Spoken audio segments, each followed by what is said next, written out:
Herzlich willkommen zu Evolvium, deinem Podcast für tiefe Wahrheit und biblisch fundierte Perspektiven. Heute darfst du wieder mal eintauchen in eine Lebensgeschichte mit Jesus. Der Markus erzählt uns heute, wie Gott einen medizinischen Vorfall und einen Buddhist gebraucht hat, um ihn in seine Nähe zu ziehen.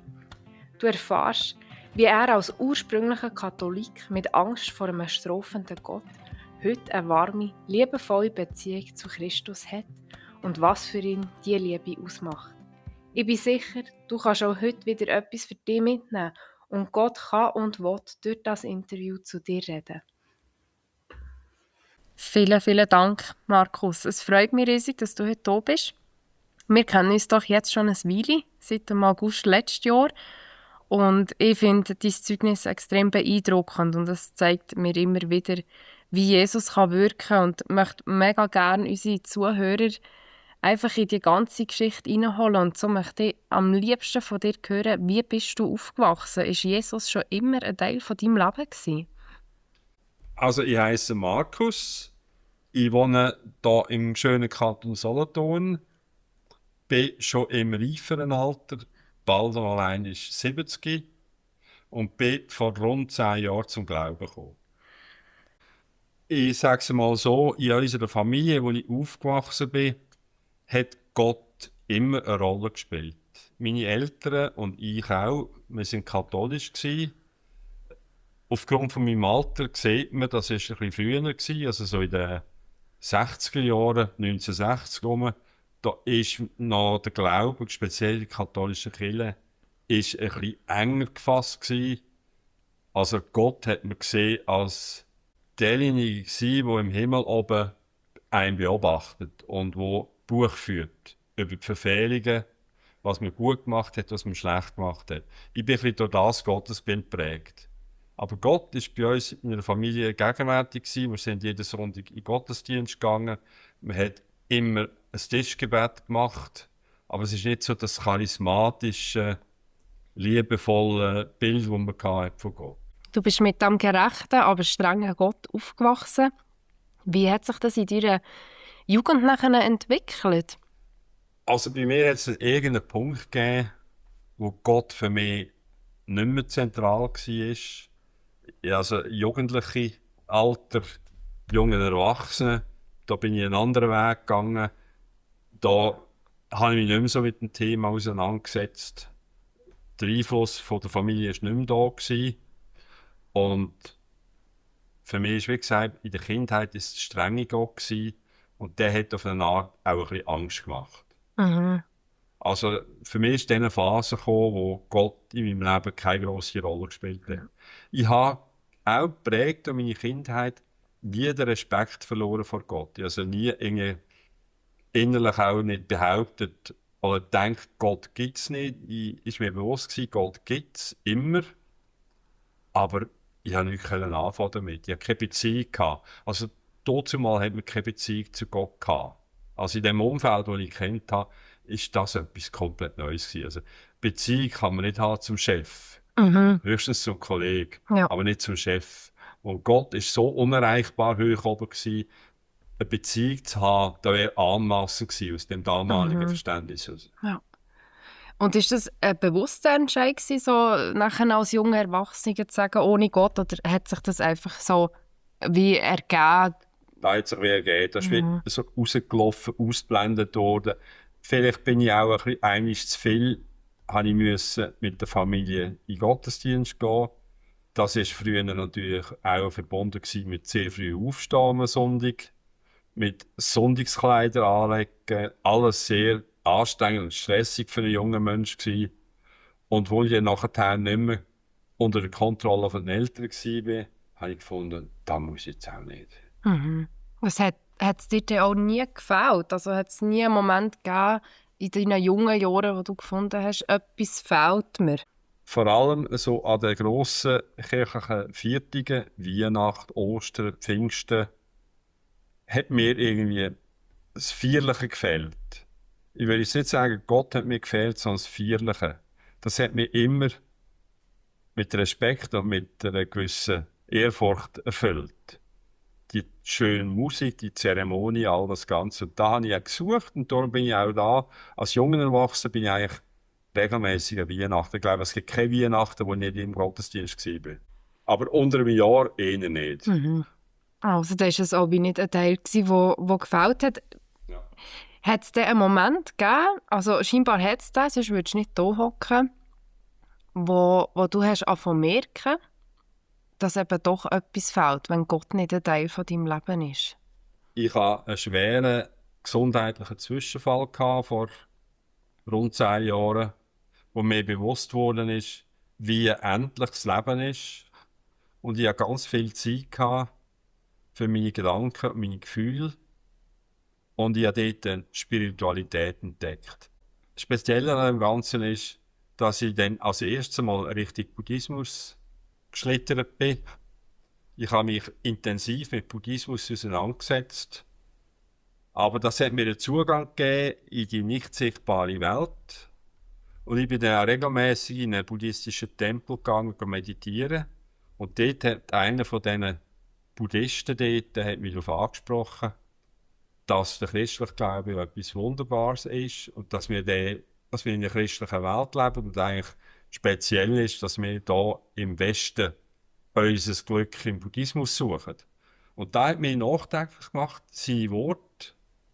Und ich bin heimgegangen und bin interessiert worden am christlichen Glauben. Und da habe ich angefangen, mich mit Jesus auseinanderzusetzen. Ich habe angefangen, die Bibel zu lesen.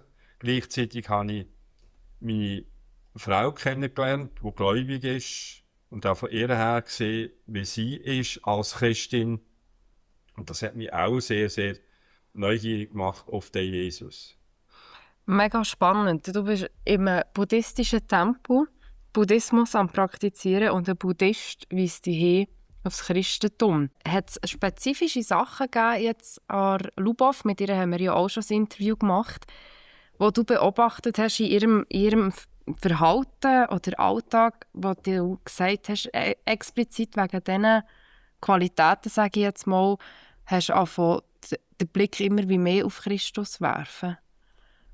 Vor allem die Liebe. Also, nicht, weil der Name Lubov auf Deutsch Liebe heisst, sondern weil sie einfach ein sehr liebevoller Mensch ist, der allen Menschen Liebe entgegengebracht hat. Sie war ja Lehrerin und hat ihre Kinder einfach von Herzen geliebt, ihre Schulkinder. Und sie sieht immer in jedem Menschen zuerst einmal das Gute. Und da hat mich beeindruckt. Der Hintergrund, der die Liebe ermöglicht, hat mich interessiert. Mhm. Das ist eigentlich etwas, was mich geprägt hat. Ja. Ja, es ist mega schön, weil die Liebe ist auch das, was es ausmacht im Christentum. Ist auch das, ja, Gott hat die Welt so sehr geliebt, die Menschen so sehr geliebt, dass er Jesus Christus für uns geschickt und geopfert hat. Jetzt hast du am Beispiel von deiner Frau gesehen, wie sich die Liebe kann breit machen kann und hast dich gleichzeitig irgendwie mehr davon interessieren für das Spirituelle, für das Nicht-Sichtbare und hast einfach gefunden, jetzt liest du in die Bibel oder bist mit ihr in Gottesdienst. Wie darf ich mir das vorstellen? Ich bin regelmäßig jeden Sonntag in Gottesdienst, ist mir ein Bedürfnis geworden.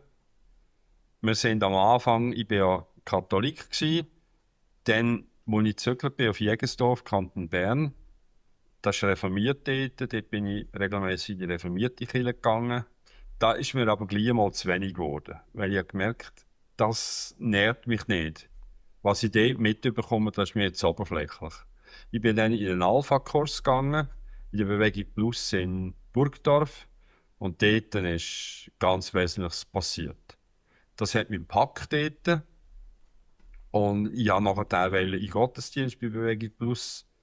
Habe dort dann mehrere Sonntage nacheinander Gottesdienst erlebt, wo wirklich Predigten waren, die mich stark berührt haben.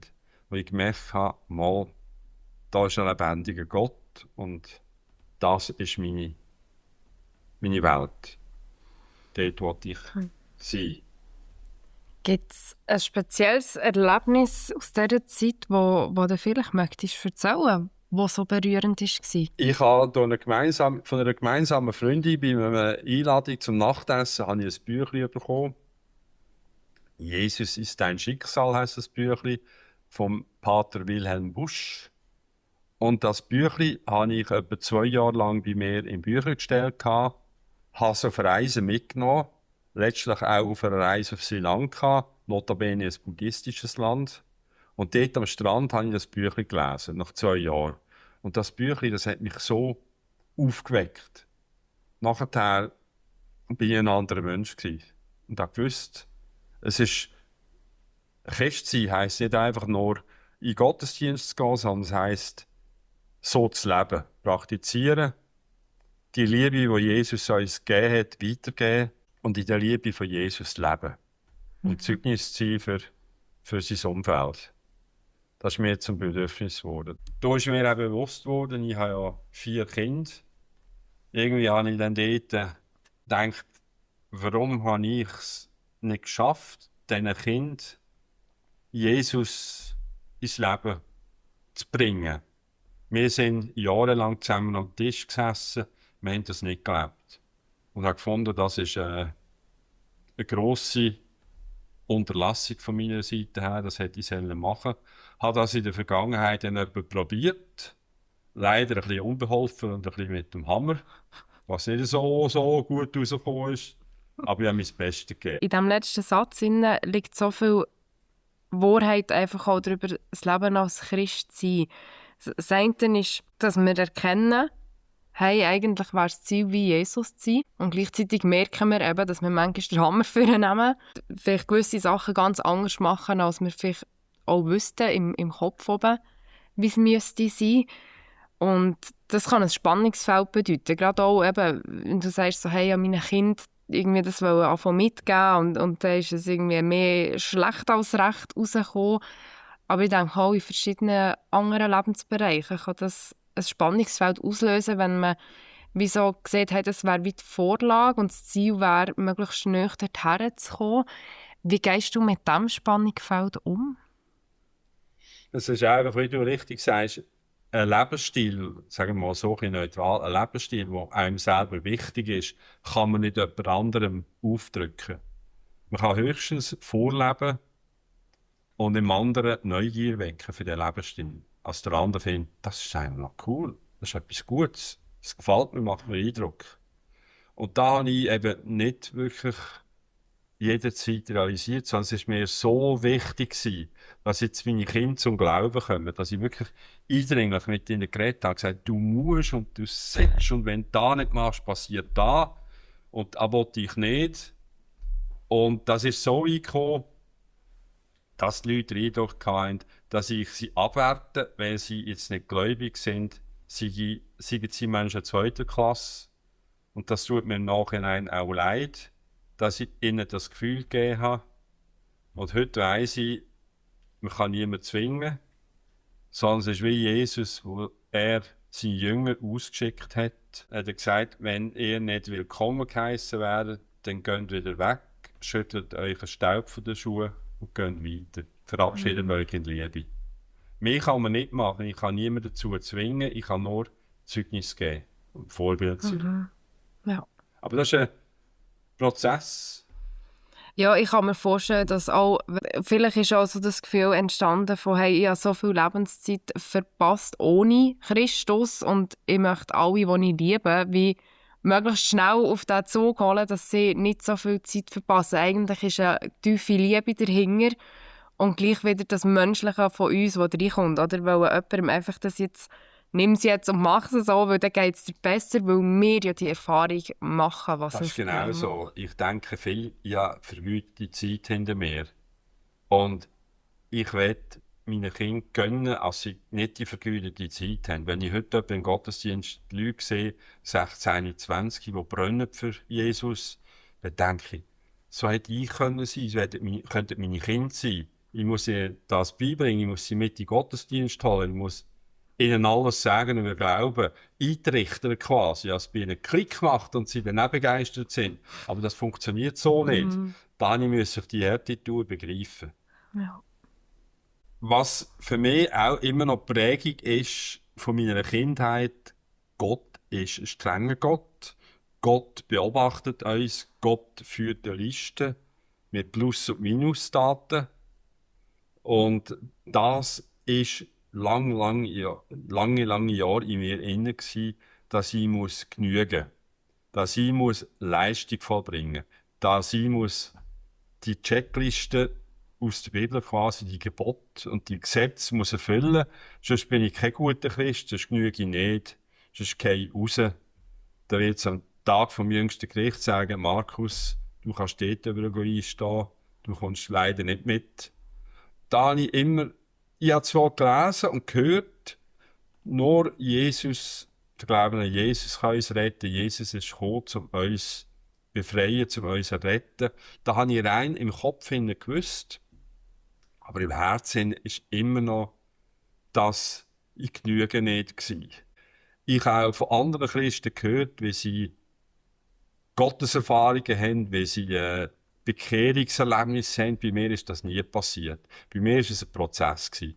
Ein langsamer Prozess, wo ich sage ich jetzt mal, vom Gott fernen Mensch zum gläubigen Mensch geworden bin. Das ist kleine Schritte. Das ist kein Moment. Andere Leute haben beschrieben, sie haben sich so erfüllt gefühlt, sie hatten quasi noch Erscheinungen gehabt und weiss nicht was.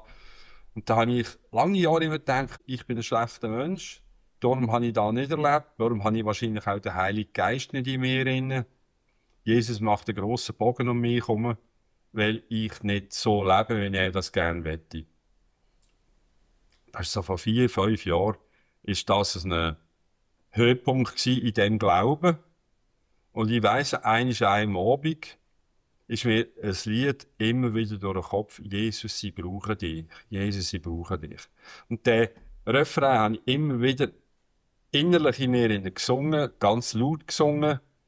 Und bin dann irgendwann müde ins Bett gegangen und bin eingeschlafen. Und in dieser Nacht habe ich eine Begegnung mit Jesus gehabt. Andere Leute würden sagen, du hast geträumt. Wenn dich das so beschäftigt hat, hast du geträumt. Bei mir ist es einfach so, ein Traum, den habe ich am Morgen schon wieder vergessen, wenn ich verwache. Aber der Traum, ja, auf ein Schlusszeichen, den weiss ich heute noch ganz genau. Ich weiss auch, was passiert ist. Ich weiss, was ich gesehen habe. Und zwar hat auch wieder das Lied die Hauptrolle gespielt. Steht im Mose, 5. Mose, glaube ich. Der Herr segne mich auf Deutsch. In diesem Traum bin ich durch eine Straße geirrt und plötzlich höre ich die Melodie, höre den Gesang.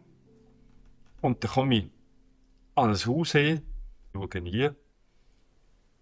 Dann sehe ich nur den Rücken von einem grossen Mann, der an einem Stein, ein Bildhauer, einen Stein meisselt, eine Schrift hier meisselt.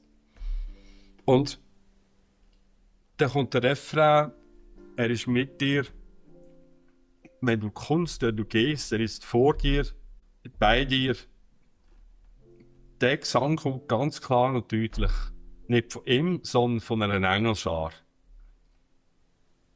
Und dann bin ich verwacht, mit glühendem Kopf, bin zu der Lubov gegangen und gesagt, Lubov, ich muss dir etwas erzählen. Und die Lubov hat mir nachher gesagt, sie hat sofort gemerkt, dass etwas Übernatürliches passiert mit mir.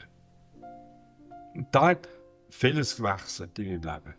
Jesus hat zu mir gesprochen, doch, du genügst, du musst nichts erfüllen. Einfach weil du mich liebst und ich dich liebe. Und da hat komplett etwas verändert in meinem Leben. Ich weiss heute, ich muss nicht Leistungen bringen. Ich bin geliebt. Und ich weiss aber auch, dass das nicht ein Freibrief ist, für Mist zu bauen. Und ich weiss, was Jesus von mir wette. Aber ich weiss auch, dass seine Errettung nicht davon abhängig ist. Ich bin das Kind Gottes und ich bin so geliebt, genau wie ich bin. Ich muss mich nicht selbst optimieren. Das könnte ich auch nicht. Ich habe dann nachher auch noch 2, 3 Sachen erlebt. Ich war im Gottesdienst in Burgdorf. Dann war Abendmahl. Vorne auf der Bühne war die Band. Die hat Pause gemacht. Wir haben das Abendmahl genommen. Nach dem Abendmahl, wo wir so in der Stuhlreihe sitzen, kommt eine Frau aus der Band kommt zu mir und sagt, Markus, Ich habe die beobachtet beim Abendmahl. Da habe ich schon gedacht, oh, was habe ich eigentlich falsch gemacht? Habe ich irgendwie etwas Unehrenhaftes gemacht? Da hat sie gesagt, ich habe gesehen, wie jemand dir einen purpurnen Mantel anlegt. Und der das gemacht hat, war Gott gewesen. Und er wollte damit sagen, du bist ganz mehr. Du gehörst mehr. Und ich bin mit dir. Die hat mich nicht gekannt, die hat meine Geschichte nicht gekannt. Aber sie kommt zu mir, macht mir die Zusage.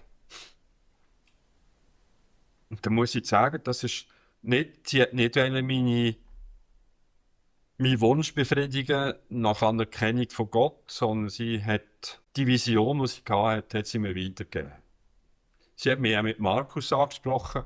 Wie gesagt, sie hat mich gar nicht gekannt. Ich weiss, sie spielt immer dort in der Band, aber wir haben nie miteinander geredet. Sie weiss meinen Namen nicht. Sie hat vielleicht jemand anderes gefragt, wie heisst der dort? Kann sein. Das war auch sehr etwas Spezielles gewesen. Wir sind letztes Jahr im Gebetshaus in Augsburg gewesen, und auf dem Heimweg schreibt mich eine ehemalige Bekannte von Schaffhausen, schreibt mir ein WhatsApp: Hey Markus, bist du in Augsburg? Bist du im Gebetshaus? Weil ich ja ein Bild vom Kreuz vom Gebetshaus, das Foto, habe ich im Internet eingestellt. Und sie hat das gesehen und hat mich darauf angesprochen. Sie hat gesagt, sie war auch da gewesen und das hat ihr Leben verändert und sie zweifelt, aber immer noch. Sie sind immer noch von Zweifel heimgesucht. Und da habe ich mir überlegt, Zweifel. Und ich konnte felsenfest, und das war vor einem Jahr, 1,5 Jahren, und ich kann das auch heute noch felsenfest sagen, es gibt für mich keine Sekunde, keinen Moment, wo ich zweifle. Viele Leute, auch gläubige Leute, haben immer noch Zweifel. Ich habe zwar manchmal das Gefühl, ja, ein paar Sachen in der Vergangenheit würde ich gerne ungeschehen machen, aber zweifeln? Nein. Ich weiss, es gibt den Jesus, es gibt Gott, den Heiligen Geist, der alle Fäden in der Hand hat. Wir können es manchmal nicht erkennen und wir zweifeln manchmal vielleicht daran, ob die Fäden wirklich richtig gesteuert sind, wenn wir auf die Welt schauen.